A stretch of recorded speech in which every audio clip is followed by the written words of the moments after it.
14 Henrietta Street is a house in the northern city of Dublin, but it brings you on an incredible journey from the kind of grandeur of the 18th century, when a single family lived here, to a very different reality. Dublin in the early 20th century, a city that was defined really by tenements, poverty, and great hardship. So in a sense, the entire story of Dublin is within these walls. In order to make the museum at Henrietta Street, there was a conservation and heritage policy of the City Council that allowed for the restoration of this building into this museum. And with the conservation approach, which is kind of trying to do as little as possible but as much as needed, it was possible to restore this beautiful building into the social history museum that it is at the moment.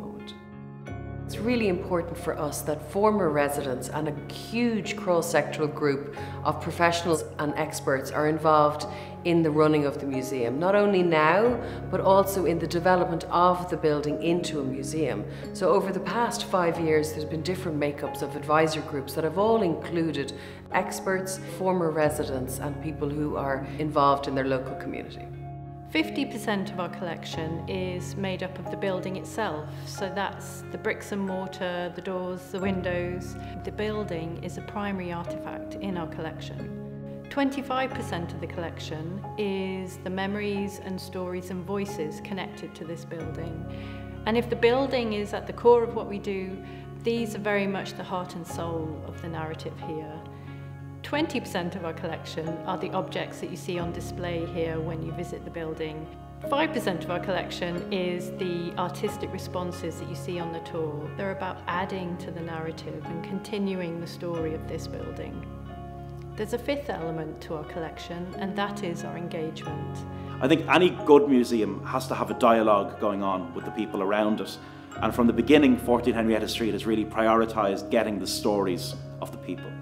Historical archives will tell you everything about the state, about politicians, about architects, but what historical archives generally don't give you is the lived experiences of ordinary people. So it's been really, really exciting to work with this museum in trying to gather the stories, not only of those who lived in this very building, but people who lived in buildings like this one, and to put the stories of ordinary people centre stage. I got involved in the revival of the house through the reminiscent groups and sessions, and we just reminisced and told our stories, and people would say things that would, reignite your memory, where, oh, I forgot about that, or I remember this and I remember that. They really, really, really did their research, spoke to people. They just didn't decide this is the way it's going to be. They actually listened to everybody that lived it.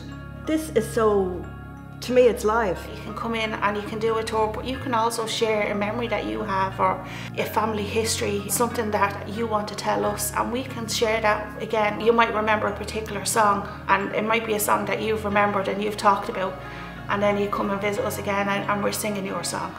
When we gather stories, it's really important that we respond with our programming to those stories and the lives that we hear more about.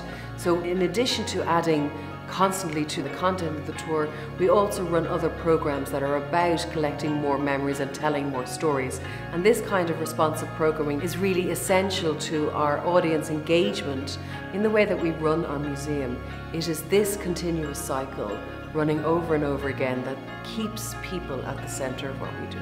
It's hard to believe a young fella that ran around these streets in his bare feet, the respect I've been shown by everybody that works in this house. I was actually born in this room here. Yeah, so I advised him in lots of little ways. A piece of furniture, or how is this house situated, bathroom, toilet facilities, all that sort of thing. And that has become really, really like home again to me. Because if I want to hear my mother and father and my brothers and sisters, this is where I come. I've always come, that's why I come to this street, that's why I come to the house. Because I can hear their voices. I feel so humbled I was allowed to be part of what's happening here today. I really am.